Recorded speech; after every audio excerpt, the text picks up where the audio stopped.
Hello, my name is Björn Kjellberg and welcome to my webinar here at EBS.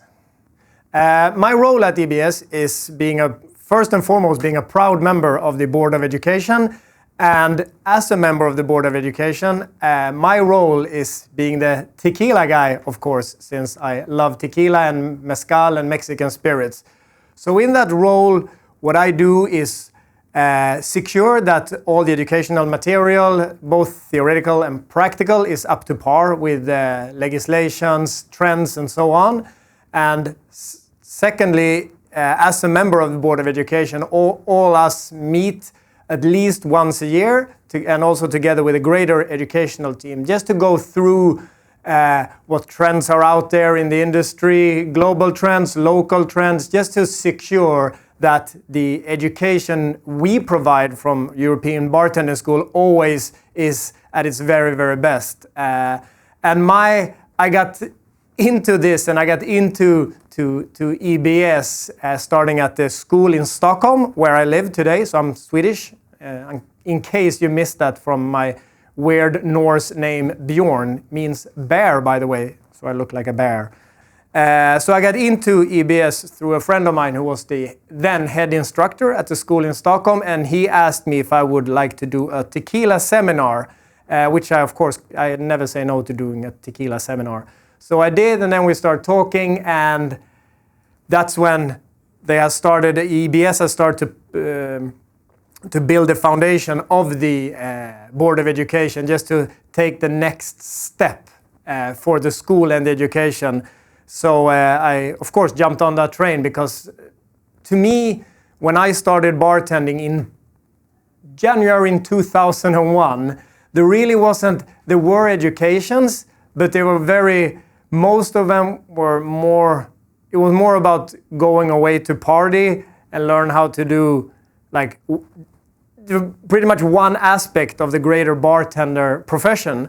So of course, I always felt the need that everything that we had to teach ourselves, now you can get everything distilled, no pun intended there, get everything distilled and get a great education. And since education has always been important to me, I thought it was a great opportunity to be able to be part of making a change and setting a standard for the next generation of bartenders.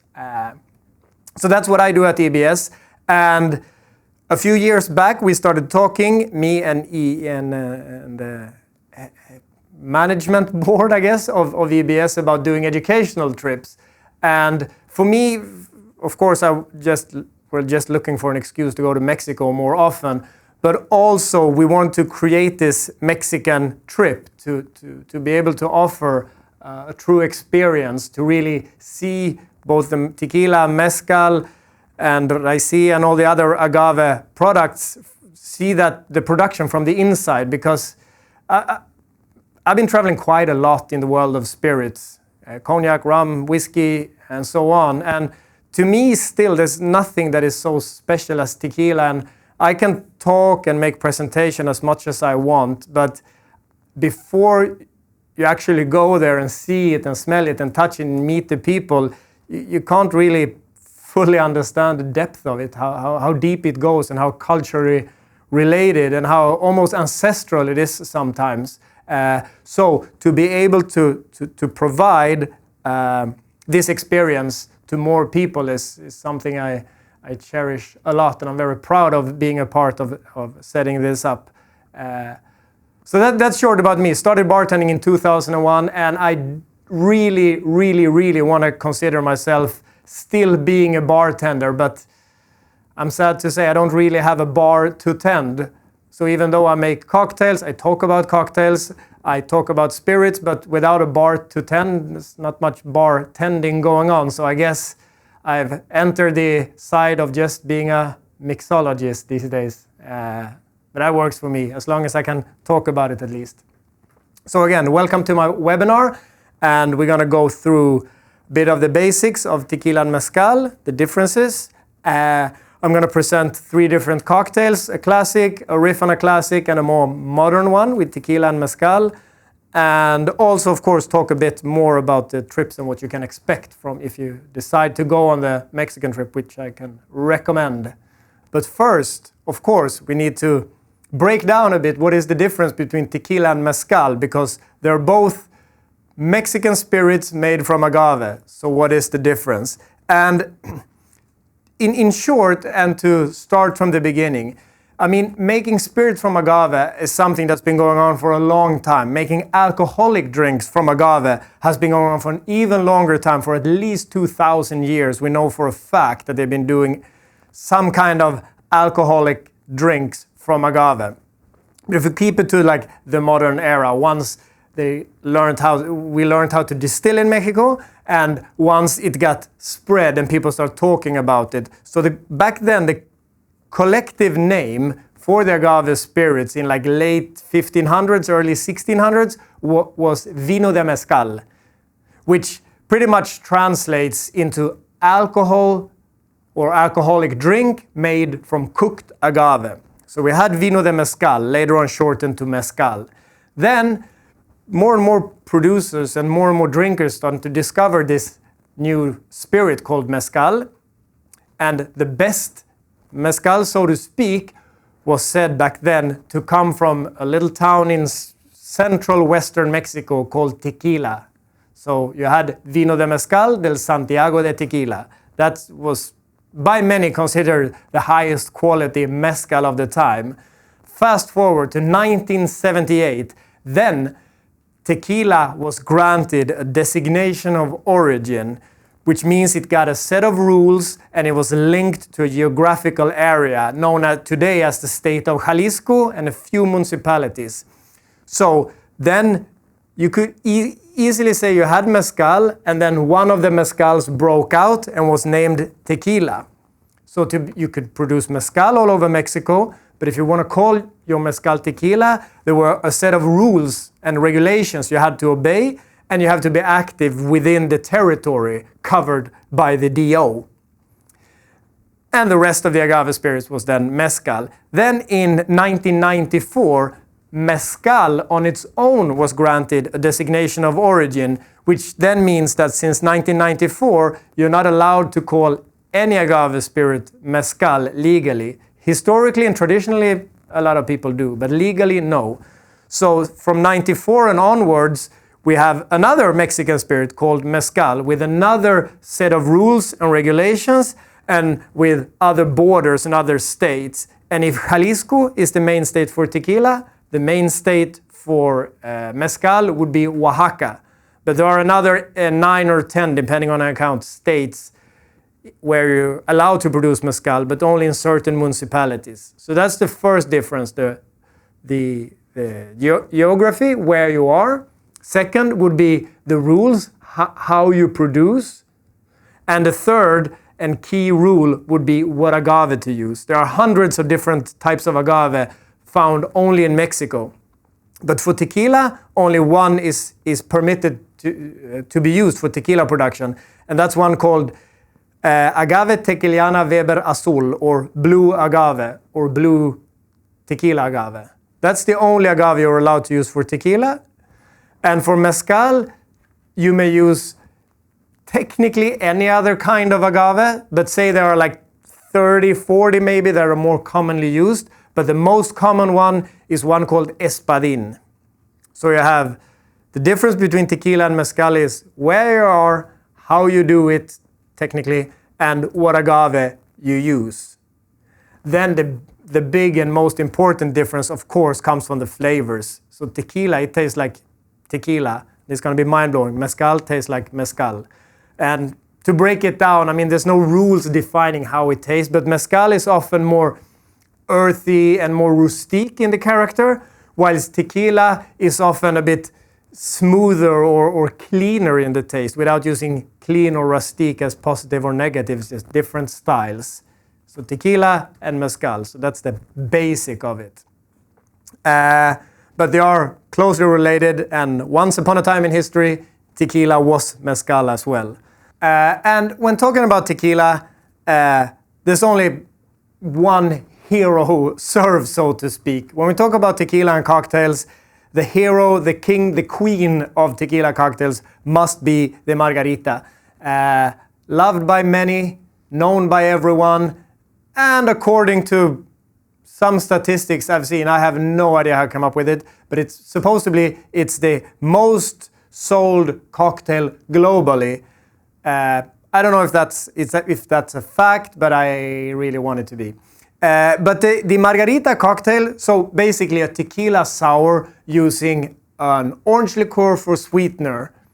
That's what a Margarita is. And the origin of it is, we don't know for sure exactly when and where, kind of evolved. People were drinking sours, and people once triple sec and orange curacos started to be part of the bartender's arsenal. Of course, they start sweetening drinks with it. It's not rocket science. But the thing is, if you go to Mexico as a, how do I say it without condescending, but as a normal tourist, you will see margaritas all over the place. If you go to, like, say Cancun or Tulum or places like that, more well-known places, and especially also in northern Mexico, where I have a lot of tourists from the US. Of course, the margarita is a common drink, but if you go to Jalisco, which you will experience if you go on our trip, you will see that the only places you really find margaritas there is where there are foreign tourists, especially American tourists and European tourists. Then you'll find margaritas. But be prepared, they're not margaritas as you know them, as a shaken cocktail served up, because one, they're always frozen, simply due to it's extremely hot in Mexico.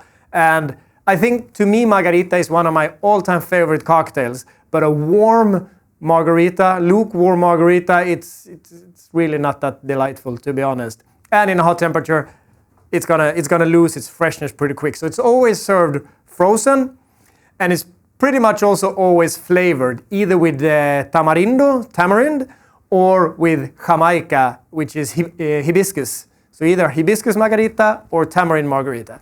That's the most common one, and that's one of many things you will experience once in Mexico. But I mean, we can't talk about tequila without talking about margarita. And the perfect recipe for a margarita, there probably are as many perfect recipes for margarita as there are high-end bartenders in this world. So I'm going to give you the perfect recipe for a margarita. And what I've done is, it's a marriage of two dear friends of mine. One being my friend Carl, who runs a couple of great bars, and even though it's not a mezcaleria, but it kind of turned into a mezcaleria called the Barking Dog in Copenhagen. Can really recommend. And Carl is one of the guys who got me into tequila from the very start, back in 2008, I think it was, when I first really got it. So I took his best recipe for margarita, and then another friend of mine called Alex, who runs a bar in Stockholm called Lucy's Flower Shop, he showed me the thing that, to me, really made the margarita pop. So I married those two, and this is how I make my margarita. So let's start with a shaker. And then we add tequila. A healthy measure is always a good North Star to follow. To me, I think about 40 mils of tequila is a pretty good measure. So we start with 40 mils. Either now I use a blanco, an unaged tequila, but also a reposado, like a aged for minimum 2 months, could be a good. Also, you get a bit rounder, sweeter. Or if you go for the añejos aged 1 year minimum, or even an extra añejo aged 3 years, you'll get more of like a whiskey sour kind of take to your margarita, without saying it tastes like a whiskey sour, but more on that end of the sour spectrum. So 40 mils of blanco tequila, and then we gotta add half of that, so 20 mils of triple sec or orange curacao or whatever you have in hand. And then I would say 20 mils as well of sour, so the same amount sour as sweet. But I also like to just let the lime speak for itself. So about a lime, that's usually, now I'm from Sweden. We have buying limes in Sweden is like Russian roulette. Sometimes they are like little rocks with no juice, and sometimes they are big as lemons and have too much juice. But roughly use of 1 lime. And I like those measures that you see in old cocktail books, use of a lime. So 40 mils tequila, 20 mils of triple sec, 20 mils or so of lime juice. And then I'm gonna add a bar spoon of agave syrup. And to me, not necessarily to make the cocktail sweeter, but more to make the other flavors pop. Because sometimes you need like a small bar spoon of sugar or sweetener in a drink, even if you're not making a sweet style drink. It's kind of like salt in cooking. And here comes the kicker. Here comes the secret thing that I took from my friend Alex. Saline or saline solution. Usually I work with 80% water to 20% salt. Just let the salt dissolve and you have a saline or saline solution. Because instead of having the salt on the outside, we add the salt in. So just 1 or 2 dashes and that's it. And I mean, of course it looks fancy with the salt on the glass, but it's also, you know, after 1 sip, it looks kind of messy, and then you're gonna need to stock salt and blah, blah, blah. You know how it looks in a bar after a little while.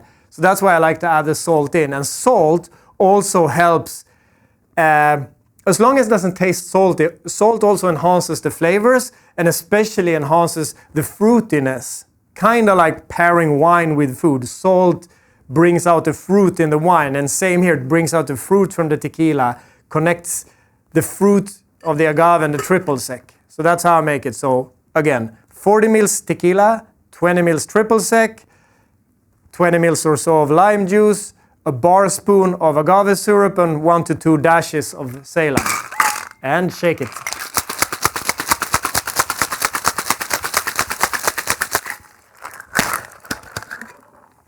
And as my friend Robbie Radovich always said, you're shake it to wake it, not put it to sleep.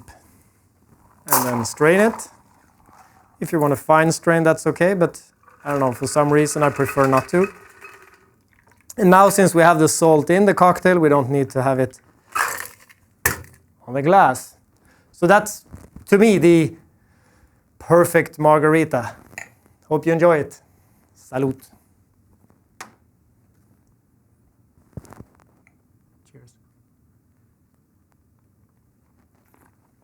And never forget, always clean up your bar as you go. So as I mentioned, the Margarita is the king, queen, and everything of tequila cocktails. But in Jalisco, and especially in Tequila Town, or in like the more local bars and cantinas in Jalisco, they don't really serve margaritas. Okay, if you ask them, of course, going to hook you up with a margarita. And if you go to like the now proper cocktail, of course, you can get the margarita. But the tequila drink of choice there, and the king and queen of tequila drinks in Jalisco and in Tequila Town, is a cocktail named, or a long drink named Paloma, the white dove, which is pretty easy. Tequila, fresh lime, grapefruit soda, and a salt rim. So when you are in Jalisco, as you'll see, usually say we're a big group, say we're 8 people, 10 people, 12 people, and you order like 8 shots of tequila. Of course, you're not going to get 8 shots of tequila because it's a ridiculous waste of time to pour 8 shots of tequila, because they know if 8 people ordering 8 shots of tequila, you're going to want another round. So what they do is they simply going to serve you the bottle, but they always serve the bottle with a couple of cans or bottles of grapefruit soda. The brand of choice locally in Jalisco is a brand called Squirt. So you could also order the Paloma as a tequila con squirt. Very funny for a lot of Europeans for some reason. I don't know why. And you get a little bowl of cut lime and salt. And again, salt in the drink enhances the fruit flavors. Squirt can be a bit tough to find outside of like southern US or Mexico, and not even all over Mexico. So when tequila became a thing amongst bartenders in like late 1990s, early 2000, the brand of choice for grapefruit soda was a Jamaican grapefruit soda called Ting. So we worked with Ting, and then we discovered up north, where I'm from, we could not get Squirt or Ting. So instead, we, as many others, start doing like what we today refer to as a crafted Paloma. So fresh grapefruit juice, fresh lime juice, agave syrup, tequila, and a splash of soda on top. But now there's a great selection of grapefruit sodas. But if you tried Squirt or if you tried Ting, you realize it's very like more, almost leans towards that generic citrus soda. So even like bitter lemon will make a great Paloma style drink, or limonata, those Italian kind of sodas, also makes beautiful Palomas. But I'm not gonna make, that would be too easy to just pour tequila and grapefruit soda and present that to you. So instead I'm gonna make a little riff that we had in a bar I used to manage called Little Quarter in Stockholm, on the south side of Stockholm.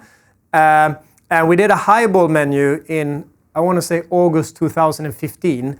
So we did only highballs for a month, and we played around with the name, because Paloma then was pretty well spread among the cocktail connoisseurs and cocktail drinkers in Stockholm.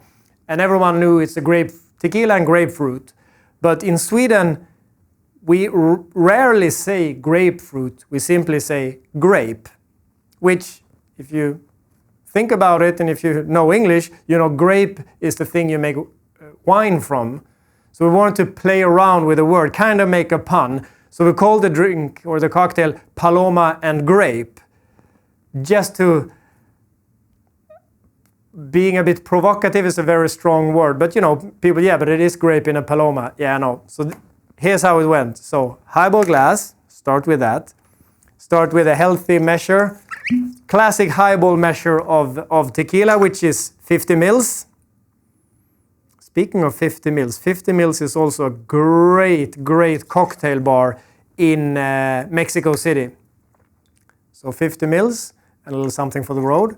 I think it's located at Four Seasons in Mexico City. You find the bar 50 mils. I can recommend it.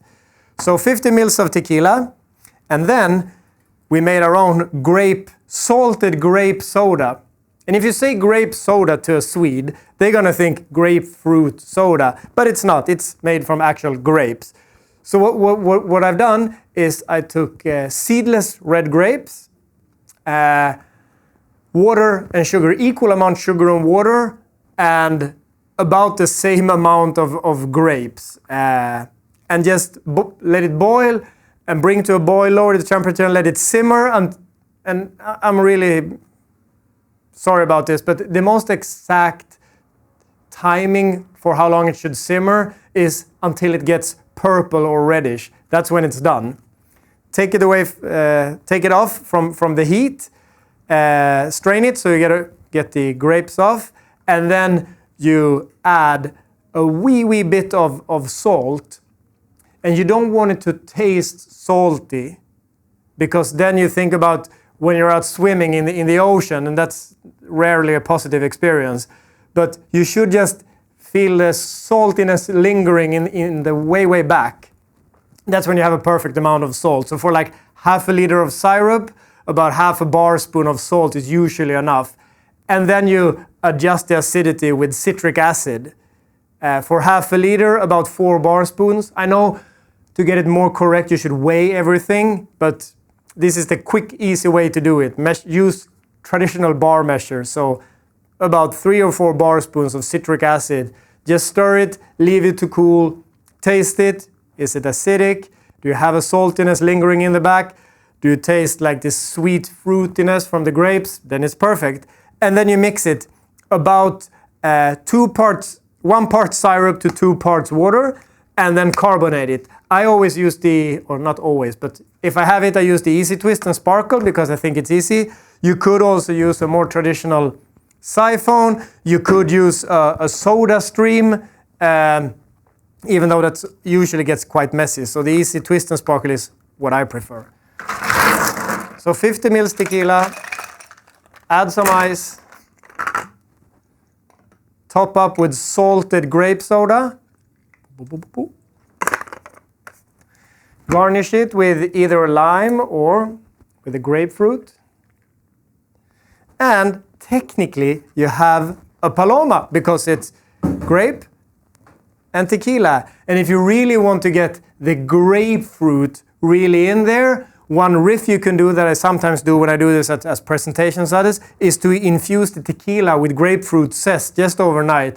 Then you get more grapefruit. But today I'm just using grapefruit for garnish. So it's technically a Paloma because we have tequila, we have lime, we have salt, and we have grapefruit. And as a Swede would say, we have tequila and grape. So a Paloma and grape. Cheers, guys.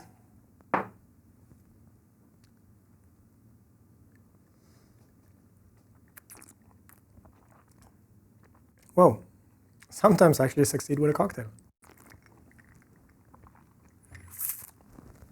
So for my third drink, I'm gonna follow the path of the tequila expedition. So we've been to Jalisco, visited a lot of tequila distilleries, been on a little cultural walk, watching all the old murals, with often a lot of cultural significance for the Mexican culture and history. We had tacos. You will have a lot of tacos on these trips, and we will never, ever, ever look at tacos the same again because it's... I'm not even going to say that Mexico got a strong taco game because they are the taco game.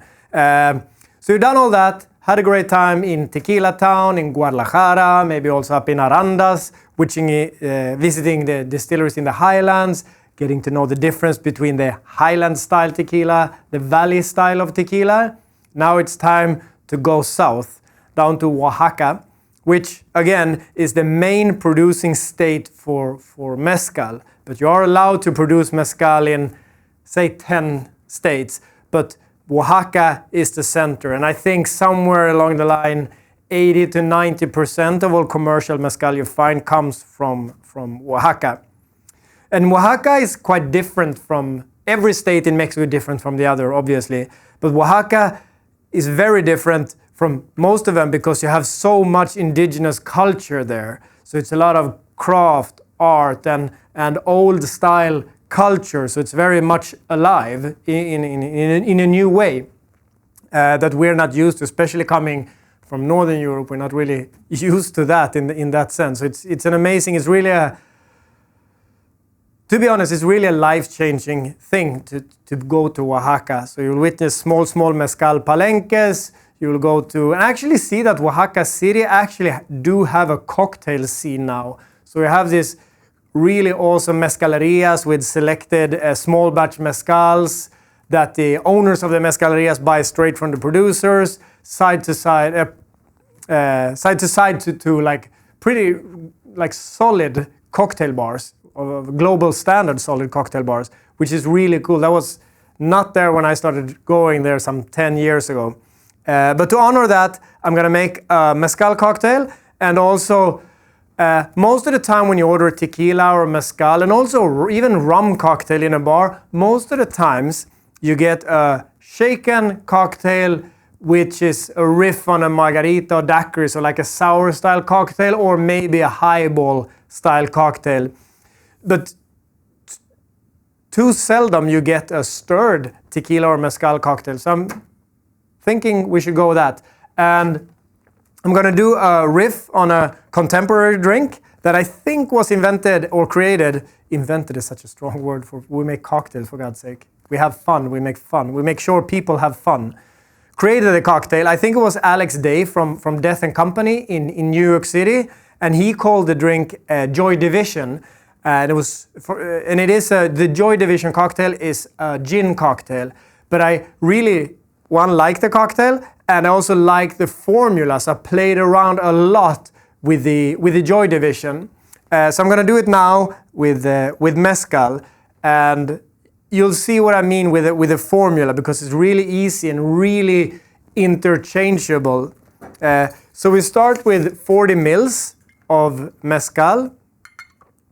And ahead of this webinar, I was asked, what kind of mezcal do you prefer to work with? And I said, I don't know, use Del Maguey, because I'm pretty used to working with El Maguey, but unfortunately we couldn't get hold of the El Maguey. So instead I said, yeah, this is what I could find, a brand called El Rey Zapoteco, which without them knowing it, is a really, really special brand to me, because the first time I was in Mexico, and the first time, obviously, then I was in Oaxaca in 2009, the very first palenque I visited was actually El Rey Zapoteco, so it feels good to revisit my old stomping grounds.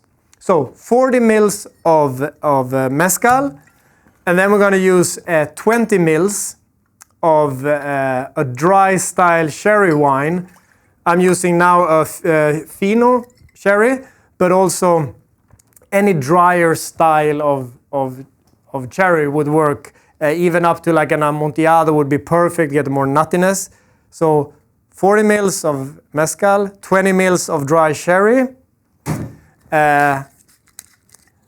and 1 mil of triple sec or orange liqueur. And then half a mil-ish or a bar spoon of absinthe. So you're starting to see the formula coming to life here. You just cut it in half.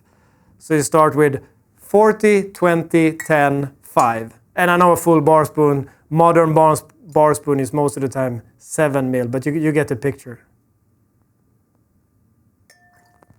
And this formula, I really like it. You just cut it in half. And as I said, I played around with it a lot, just replacing the spirit, replacing the wine, replacing the sweetener, and the pretty much only consistent is the absinthe. And the original recipe from Alex is 40 mils gin, 20 mils dry vermouth, 10 mils of triple sec, and 5 mils of absinthe. You could say that we wanted to make this with tequila as a base spirit. I would actually replace the absinthe with a real pungent mezcal. That would work as well. And then give it a stir to get it all cool and nice. There you go. And since it's a martini style drink, I like to serve it in the old style or classic martini or V-shaped glass over a coupette or a Nicanora, which is the more modern. Give it a good strain there. Whoop. Still, I've been tending bars for quite a few years, but still, there's something so satisfying with a good wash line of a drink. I don't know why. I think it's all those details that makes you always come back to the bar. I try to leave just doing brand works, but I always come back to the bar because there's all these little things that you discover once you start working in a bar. It's all the little dumb things that you don't see from the outside that you will learn as you progress. If you like when you're standing in class and just pouring drink after drink after drink after drink, that's when you discover all these little things. That's what makes this industry, and that's what makes some of us lifers, like just pouring a perfect 50 ml shot, or getting a perfect wash line, or making 10 drinks faster than the other guy. It's all those little things. That's what makes this industry so rare and special. You have all these little moments of success for yourself. And the only ones who understand it, you can stand side by side with a bartender you never knew. It's like, oh, look at that wash line. And sometimes it's like, yeah, I don't know. And sometimes it's like, yeah, man, that's a nice wash line. And then, then you're bonded, like a camaraderie. I don't know. And finish off with an orange zest. You could also go for lemon zest, grapefruit, I would go. And it's always, should I put it in? Should I not? And one of my all-time favorite bars on this planet, it's Dutch Kills in Long Island City, New York. And Richie Bucado, the brain behind Dutch Kills, he always says, if it's clear, leave it there. If it's cloudy, take it outy. So Joy Division riff made with mezcal, dry sherry wine, triple sec, and some absinthe. So I guess we just call this the El Rey Division. Hope you like it. Can't wait to try it. So I'm gonna try it. cheers, and thank you for hanging out in the bar with me. So thank you for watching this webinar. I hope you all enjoyed it and enjoyed watching me talk a bit about me, a little bit about mezcal, about tequila, about the Mexico trip we're arranging with EBS and what we do with the Board of Education, and hopefully I was able to also provide some cocktail inspiration and a little glimpse of my view on cocktail making with tequila and mezcal. And it's hard. I mean, I've been doing talks and master classes and whatnot about tequila and mezcal for quite a while now, but it's still, I can talk until I get blue in my face about how special it is, but honestly, you truly don't understand it until you get there. It really is a life-changing moment, because it's such a special, unique, warm, caring culture and industry where, yeah, you don't really understand it. It's again same as I see bartending. It's all about little details, like the license plate on cars in Jalisco got an agave on it. That kind of says a lot without saying anything really. So I really recommend you to get there, and I hope you enjoyed this session, and mostly I hope to see you out there, and I hope to see you in Jalisco or in Oaxaca anytime soon, to be honest, because I can't wait to go back. So thank you again for watching. Take care of each other, and cheers.